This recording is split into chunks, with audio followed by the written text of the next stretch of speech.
대한광통신은 대한전선그룹 계열의 광통신 케이블 전문 업체입니다. 주로 통신 사업 및 전력 사업 제조와 판매를 영위하고 있으며 주요 제품으로 광케이블, OPGW 등이 있습니다. 또한 매출 비중이 가장 높은 통신 사업 부문의 경우 지난 3년간 매년 생산 실적이 증가하고 있는데요.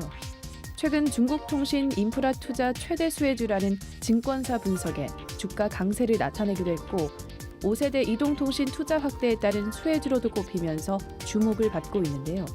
이 종목 지금 더 자세히 알아봅니다.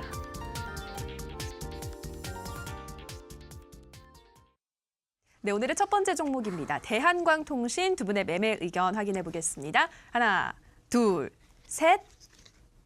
오, 이건 저희 둘이 매수네요. 네, 매도입니다. 네, 바로 한번 들어볼까요? 디베스 전문가님 먼저. 좀 빠르게 말씀드리면 이 원래 이쪽은 30분짜리 내용이에요. 아, 그래요. 예. 워낙 긴. 우리가 이제 첫상을 이제 만나면 이제 심장이 이제 두근두근 거리잖아요. 네, 그렇죠. 예, 그런 것처럼 저는 이 종목보다는 업황 자체를 보면은 두근두근 거립니다. 아, 그래요. 썰전에 나와가지고 제가 이쪽 해당 관련된 종목을 네. 한번 에이스테크 한번 소개를 해드렸거든요. 네. 자세 잡고 이제 올라가고 있습니다. 두 번째입니다 이제.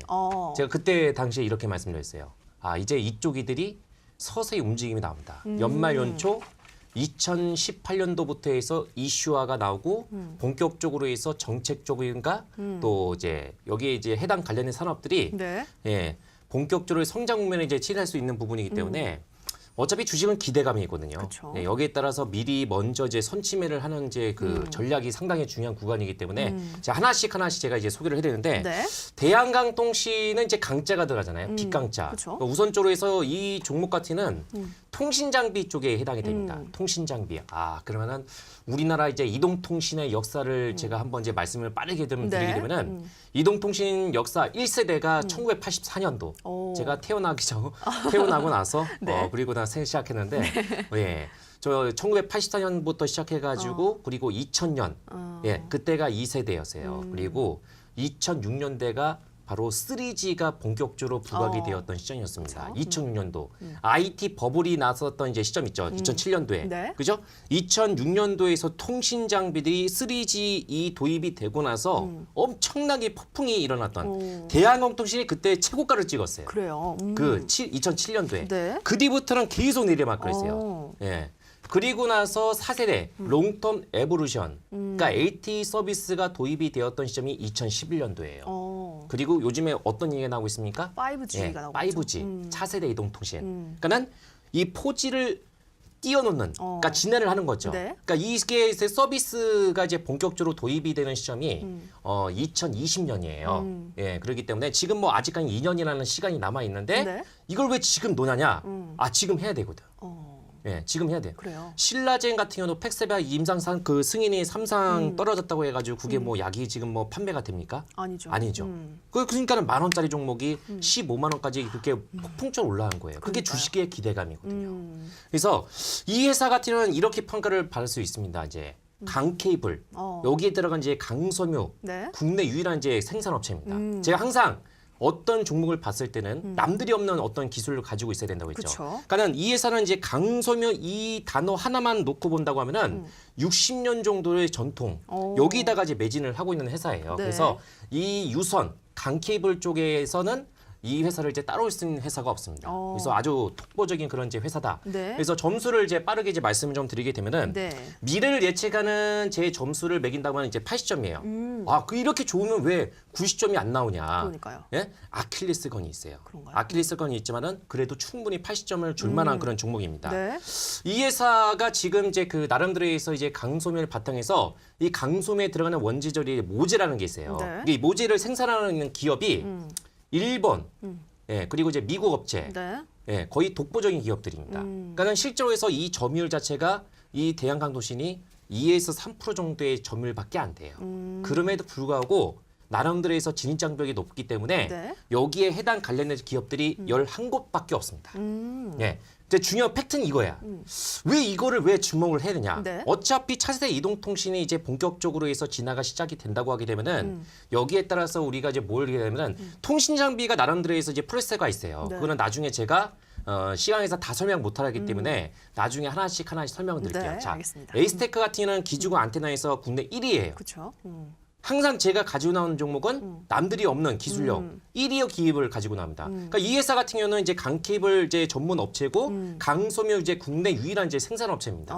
예, 그래서 이 회사를 이제 따라올 수는 없는 회사가 없다. 이렇게 말씀을 드렸잖아요. 네. 원래 이제 수입으로 이제 의존을 했었는데 이 회사가 이제 국산에 이제 대처를 하면서 수입 대체 효과를 이제 얻었어요. 네. 그래서 나름대로 해서 이제 국내 이제 이동통신사 또는 한국전력 비롯해가지고 예, 상당히 많은 이제 고객사를 확보가 있는 상태고 네. 실적을 이제 보게 된다고 하게 되면은 자 이렇습니다.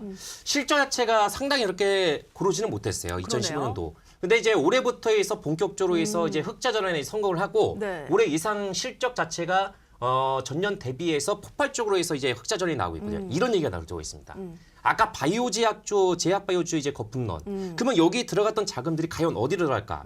통신 장비가 큰 파동이 났던 시점이 2006년도에. 네. 자, 그러면은 지금 2017년도, 네. 11년 동안 통신 장비가 전혀 못 올라갔어요. 그래요. 예, 2006년도에서 그 이후로 해가지고 2011년도 롱텀 이 LTE 서비스가 도입이 되는 시점 그때도 못 올라갔습니다.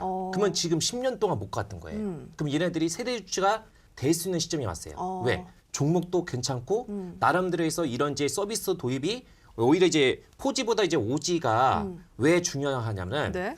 예, 이것도 얘기하면 상당히 시간이 걸리기 때문에 네. 지금 전 세계적으로 해서 이 차세대 이동통신을 도입을 빠르게 이제 준비하기 위해서 앞다퉈서 이제 선진국 국가들, 일본이라든가 미국 같은 경우는 빠르게 지금 여기에다가 좀 인프라를 투자를 하고 있거든요. 네. 다음 화면을 통해서 보게 되면 지금 이제 핵심적으로 해서 설명을 드리면 이제 올림픽을 앞두고 있는 그쵸. 우리나라 같은 경우는 내년도에서 이제 평창 올림픽 또 일본, 중국 같은 경우도 올림픽을 앞두고 있거든요. 근데 이 중국 같은 경우는 우리나라에 비해서 인터넷이 아직까지는 이 보급이 VFB 있잖아요. 네. 잘 사는 데는 잘 살고 그쵸. 못 사는 데는 못 삽니다. 그래서 인터넷 속도 자체가 우리나라에 비해서 50%밖에 안 돼요. 그래서 지금은 근데 이제 우리나라 정도의 수준에 버금갈 정도로 해서 이제 도입이 되고 있거든요. 네. 예, 그래서 여기에 더 나아가지고 내년도하고 내후년도에서 주파수 이제 할당이라든가 네. 여기에서 이제 기술 이제 표준화 이것을 도입을 하기 위해서 막대하게 지금 돈을 투자하고 있습니다. 그렇군요. 그러면 이 중국만 놓고 보면 이걸 만약에 투자를 한다면 이거는 200조 시장이에요. 중국만 해서. 그래요. 그리고 전체적으로 해서 이제 보게 되면은 이건 조를 넘어서 이제 경위입니다. 그러니까 그 정도로 해서 시장 규모 자체가 막강한다는 얘기예요. 그래서 나름대로 해서 메이저 업체들에 관련된 기술 이런 확고하게 구축하고 있는 기업들을 잘 열고 있어야 돼. 왜? 얘네들이 이제 사이클이 시작되고 있어요. 네. 제가 측근에 의하면은 자산 운양사들 있죠. 네. 큰 돈을 만드는 자산 운양사들이 드디어 이쪽 관련된 통신 장비들을 관심을 가지고 있대요. 아, 그렇군요. 이거 실질적으로 해서 몇 개의 업체들을 통해 가지고 자금이 유입되고 있어요. 그 중에 하나 이 회사입니다. 그리고 딱 하나 더 있어요. 어떤 게 있나요? 예, 하나 더 있습니다. 네. 무료 방송에서 공개합니다. 알겠습니다. 감질만 나네요. 알겠습니다. 네. 디베스 전문가님은 이 종목 광케이블 그리고 광섬에 있어서 국내 유일무이한 그런 업체다라고 말씀하시면서 뭐 전 세계적으로도 시장 규모가 엄청나고 근 11년간 이 통신 장비 쪽이 주목을 받지 못했는데 이제는 때가 왔다라고 말씀하셨고요. 강태공 전문가님 또 어떤 의견이실까요? 일단은 뭐 10년 동안 못 갔다라 하면은 다 그만 이유가 있지 않겠습니까? 그래요?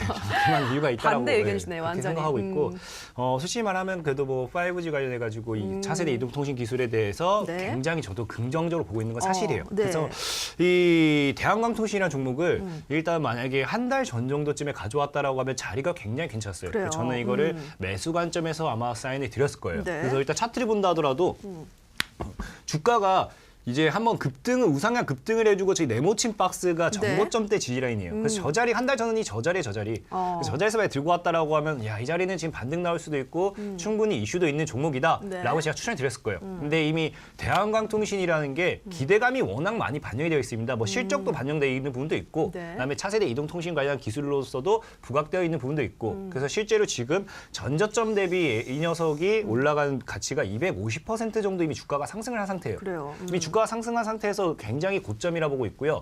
또한 지금 자리가 제가 선을 딱 꺼놓은 데가 박스권 저항대 자리예요. 네. 박스권 아니고 그냥 상단 저항과 하단 저항, 하단 지지 라인인데 네. 얘를 그 향후 흐름을 분석해 보면은 두 가지의 흐름이 나오게 됩니다. 그 차트를 보게 된다면은 이제 아름답게 저렇게 쌍봉을 맞고 떨어지던가 네. 아니면은 저렇게 쌍봉을 맞고 한번 조정을 주면서 우상향 패턴을 가져가던가 네. 둘 중 하나가 나오는데 저는 이 대한광통신이라는 종목을 좀 첫 번째 이 쌍봉을 맞고 떨어질 확률이 더 높다라 좀 보고 싶어요. 네. 왜냐하면은 차세대 이동통신이라는 기술 자체가 좀 아직까지도 좀 남은 건 사실이에요. 그렇다면은 지금 굳이 올리지 않고 지금은 좀 조정을 한번 더 주면서 물량을 모았다가 이후에 확 날려도 돼요. 근데 그러한 이유 중에 또 하나가 무엇이냐고 하면은 자, 그 아까 디베스님께서 좀 리스크가 하나 있다 했어요. 네. 아킬레스건이. 혹시 이게 아닌가 생각해 보는데 자, 이제 그 다음 차트를 볼게요. 네.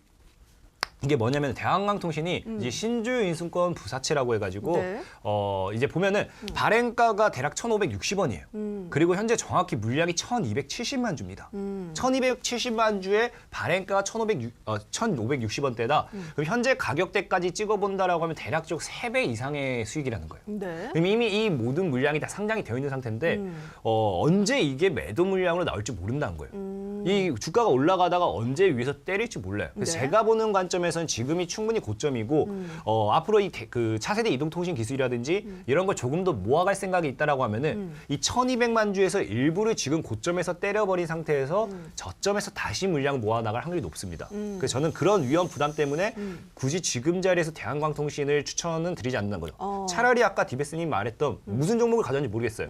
하나씩 무슨 종목을 가져왔는지 모르겠지만 무료 방송 들어가신다 뭐 하나 준다 했잖아요. 그거 같은 경우는 뭐 이런 게 없다 하면은 매수하기 좋을 거예요. 근데 대한광통신은 미래 가치가 있지만 이러한 물량에 대한 부담감이 너무 크다는 거죠.